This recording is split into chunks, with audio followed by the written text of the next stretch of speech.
G'day guys, welcome back again. I'm doing my second placemat pour today. If you missed my previous video on the red placemat pour, I'll just go over it real quickly what I'm doing. I'm using these 660 gram cards. It's boxboard card or compressed cardboard, 30 by 40 centimetre, which is 12 by 16 inches. I'm going to do a series of 8, each in a different colour. So I'm going to use black and white in each, and then I'll have a light and a dark of a different colour. So my previous one was 2 reds, this is 2 purples, the next one might be 2 blues or 2 greens, pinks, etc. So that's what I'm going to do. And then I'm going to have them laminated. And a few people have said to me, what do you mean by laminated? Are you going to resin them, or how are you going to laminate them? What I'm going to do is, after I've done 8, and I'm going to do 1 a day for you for the next 8 days, and then they're going to have to dry for probably, I'll give it 2 weeks, and then I'll take it down to Officeworks, my local office supply store, and they'll put it through their machine, and it'll come out with a clear plastic top and a clear plastic bottom and heat sealed all the way around. So that's what I mean by laminated. So they can be used as placemats. If anybody spills something, they can just be wiped over. They'll be waterproof. So that's what I'm going to do, and then I'll show you the finished set of 8 after I've done all that. So my pouring medium is my 3 cups floetrol, 2 cups PVA glue, and 1 cup of pouring medium of your choice. This is global that I've got in here. You can use Liquitex, Vallejo, GAC 800, whatever you like. And then I've got 50-50 pouring medium to paint. So I've got 50 grams of pouring medium to 50 grams of paint, and I'm just using my global, which is the 2 purples, dark purple and a light purple, and I've got black and white. So there you go. Those are my colours. Now, with the red one that I did previously, I used just 1 big jug, but I found that the paint down the bottom, because it had been swirled, it had mixed more and it was a bit muddy. So I'm going to do 2 paper cups and layer each cup once. And then I'm going to pour. So let's do that. And I'm going to start with just a little bit of black in the bottom of each. Not too much, because I don't want a huge black center in the middle. So whatever goes in first is going to come out last. So I don't want too much black in the middle. I'll just cover the bottom though. Make sure it's covered. So I probably used about 1/3 of that black. And then I'm going to go with the purple next.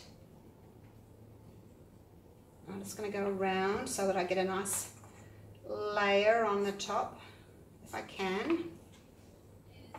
And then with the white, I haven't made up as much white.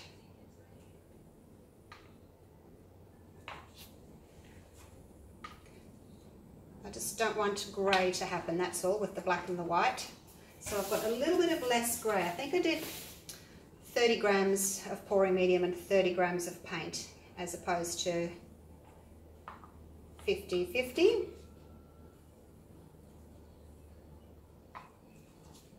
Okay, so that's 1 layer done. Back to the black. I'm going to save a little bit of the black because I want to do my corners in black. So just a layer there on top.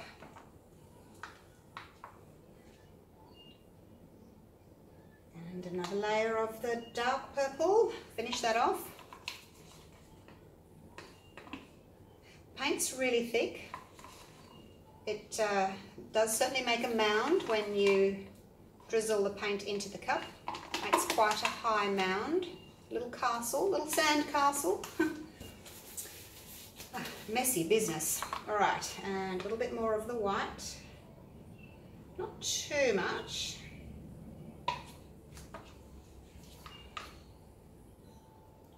And finish off with the light, finish the light purple off.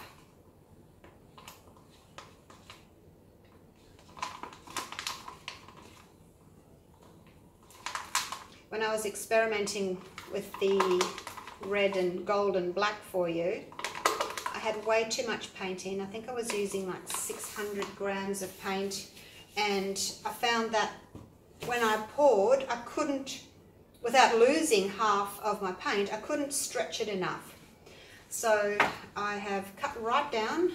I went from 600 grams to 500 grams. This one's got 400 grams. of mixed paint. So less paint, but I really want to be able to stretch it and open those ribbons or rings out. So my little bit of leftover black that I've kept, I'm just going to pop on the corners so that they've each got a little bit of a black corner, and I find that just matches my black center of the paw, and I like that little bit of contrast of black on the corners.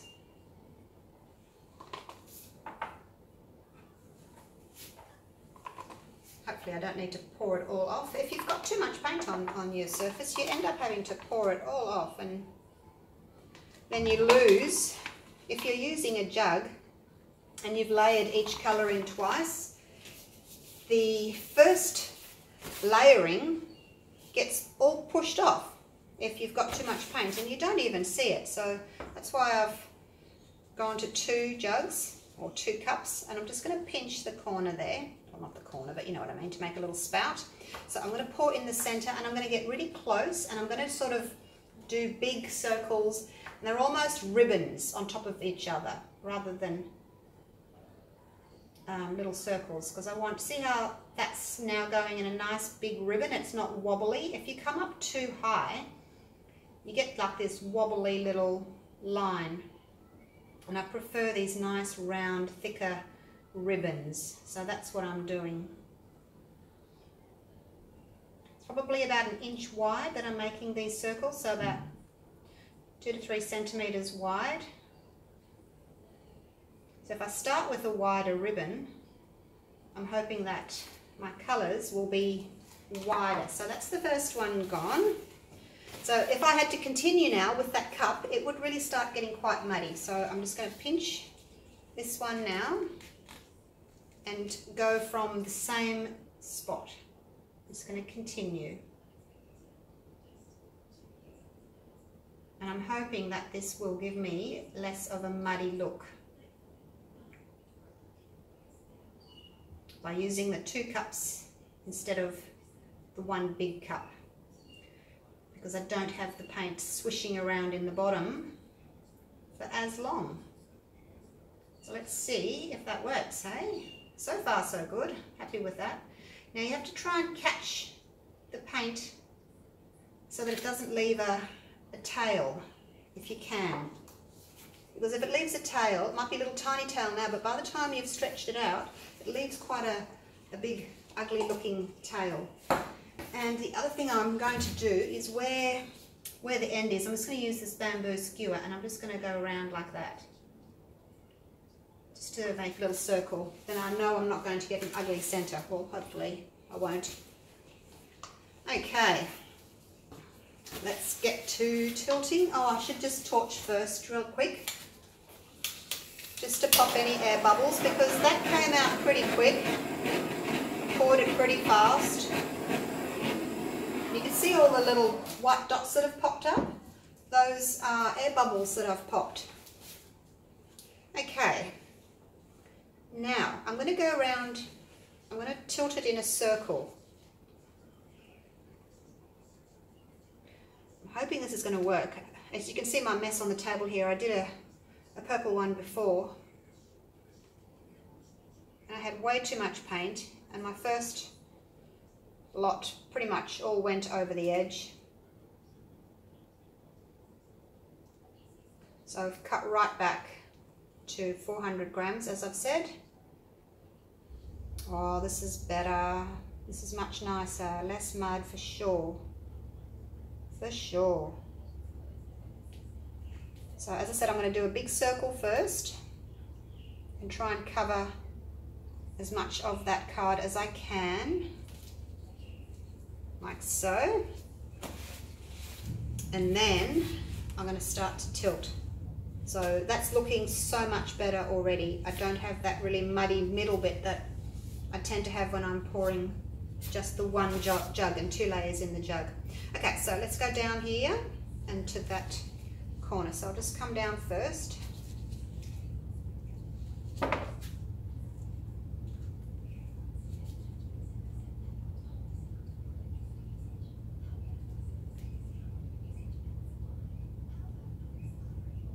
And I have got a few little cells popping up, as I said, when the when the bubbles popped with the heat gun, the little white cells appeared, and that's because I've got floetrol in my mix, and floetrol is always going to give me cells.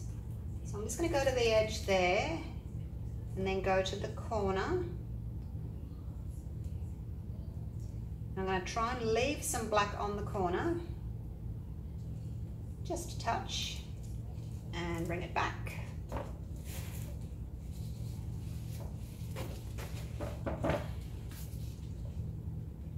And the ribbons or rings are opening up really nicely. My mix is nice and thick. I poured close to the surface. I made quite big circles. So all of that helps to get nice big wide rings. Okay, so the paint weight is here, so I'm going to go for that corner next. And you don't have to have this center right in the middle. There's no reason why you can't have it over here and then have all your rings around there. Just whatever you want. There's no right or wrong. You don't have to think, oh, I have to have it right in the middle. You don't. You have it wherever you want it to be. I'm just trying not to lose too much of my black over the edge, but it's going anyway. This is not the sort of thing that you can use a corner catcher on, because if you had a canvas, you put the corner catcher there and it kind of distorts what you've got. All right, now I'm just going to bring the weight of the paint back to the middle again, so I can go down this way.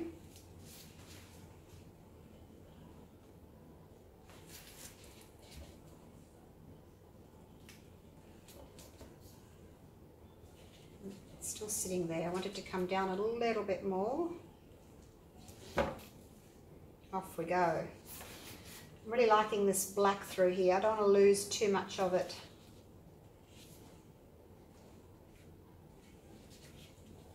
So I'll go down and towards you at the same time. Start heading for that corner. The paint's moving quite slowly. It's rolling over the top of itself. It's nice and thick. If your paint's too thin, it just blends too much and you end up with a little bit of mud, and you also end up with quite thin rings. So I have it nice and thick, 1 to 1. It does depend on the brand of paint you're using though. So just because this works for me with my paints doesn't mean it's going to work for you. If you're using a different brand, if you're using Liquitex Basics, for instance, it's a much thicker paint than what I'm using. So I would probably try a 2 parts pouring medium to 1 part Liquitex Basics, because it is so much thicker. Other paints, maybe if you're using Deco Art or Americana, you may have to make your mix even thicker. I just want to get this little bit of purple off there before I go to the corner. Okay.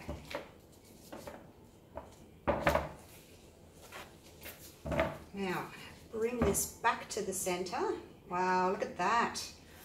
Love that. Look how these rings here are opening up as I'm stretching them. Loving it. I think this is my best one so far. Loving it. That's probably because I used the 2 paper cups instead, so I haven't got as much mud. A little bit of greyish happening here where the black and the white are mixing, but that can't be helped if you're using black or white. I'm just checking the composition. I'm just going to see if I can get rid of some of this a little bit, because that's quite plain there. So I may have to lose that corner, because I'm really liking how this is stretching out up here. If I end up getting rid of that black corner, that's okay, so be it. But I'm really liking this. You can see how the ribbons or rings are stretching out, opening up, letting the other colours through. So I've got this quite an angle, probably 45 degrees, and it's moving quite slowly. Just going to take it down a little bit more. Get rid of some of that purple. Okay, and I'm going to bring it back. Turn it around so you can see, otherwise you can't see if I'm tilting it towards me. So I ended up getting rid of a lot of this light purple up here, and I ended up keeping my black, which is good. I was worried that I might lose that. Okay, so that's all I want to do. May even move a little bit more of this purple off. I'll clean up this side and just see what it looks like. Take some of that paint off my cookie cooling rack. And the same here. Move my finger underneath and just clean that rack off. These are great, these cookie cooling racks or cake cooling racks, because you can put your card on it and you can still pick it up and tilt it around. And the paint just falls through the bottom, which is great. The only thing is though, don't leave your card on here for too long. In a couple of hours, I'm going to have to come around and I'll use a little tool like this, and I need to loosen the bottom because it will start sticking. This pori medium's got glue in it, and the paint starts to dry and set, so it will start sticking. So you need to, every few hours, come around like this and loosen your painting. Otherwise, tomorrow morning it will be stuck down and you'll lose half your card underneath when you try to pull it off. So I'll leave it on here for today. As I said, I'll come around and loosen it a few times today and just before bed tonight. And in the morning, I'll take it off this and I'll put it on a sheet of greaseproof paper. I'll show you one that I did yesterday. Oh, that's my red one. It's on a sheet of the greaseproof paper and it'll just dry flat like that. I've got a little shelf there under my table, so it'll just dry there. It'll take probably 5 days to dry. So I'm really happy with that. Look at these little pretty cells that have popped up. Love it. Really happy with it. Now, should I tilt some more of this off? I don't think I will, you know, because I've got a lot of black up here. And then this is a bit of a contrast. Not so much black in it down here. I've still got my black corners, which is great. I've got my black center, so I think that's balanced nicely. Don't want to take too much of this purple off. It'll be, I think, a little bit too black. So, this is the one that I did just before when I did all in the one jug. It's a little bit muddy. I don't have very good ring definition. I used a lot more paint in that one, so I haven't been able to stretch it out. See how this one's so much better because I've used less paint and I can stretch them out. These lines here, I haven't stretched them because I didn't want to lose so much paint, so they're not stretched out, so they're quite skinny little rings. So this is better. I think I've found my mix. 400 grams for this size. Right, let me take you in for a close-up. And then I'm going to move on to my next colour. I'm really happy with that one. Love it.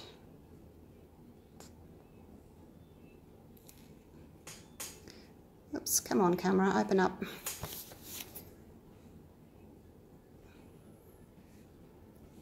Doesn't want to zoom. I had my gloves on and they've got like powder on the inside of the gloves, so when I'm trying to open my zoom, it's not, it doesn't want to work because I've got powder on my fingers. Okay, there we go. How's that? So pretty. I love that one. Right, 2 down, 6 to go. I think I might do blue next. I'm in a blue mood. All right, I'll see you for the next one. Bye for now.